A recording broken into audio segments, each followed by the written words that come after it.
Passover is always on the night of a full moon. But why is that done that way? Let me help you understand. So the children of Israel, back in Exodus, are in captivity to the Egyptians. God is sending plagues, and he has a specific one where he says, this is the night I'm going to free you from the bondage of Pharaoh. I am going to kill all of the firstborn children. He tells them, get a lamb, kill it, and put the blood on the doorposts.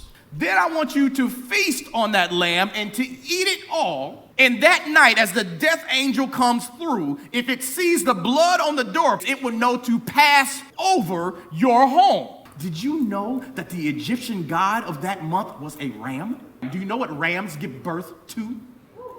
Lambs.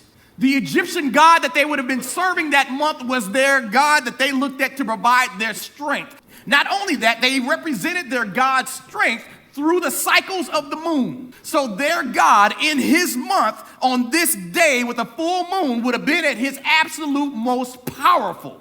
And on that day, God tells his people, their God is a ram. I'm going to kill all the firstborn children and you're going to kill his. I want you to take a lamb. I want you to kill it.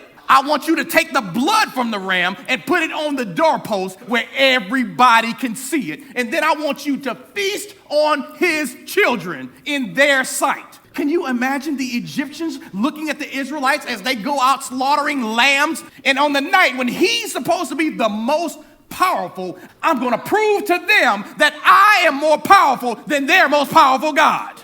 So the Passover was always celebrated on a full moon forever after that.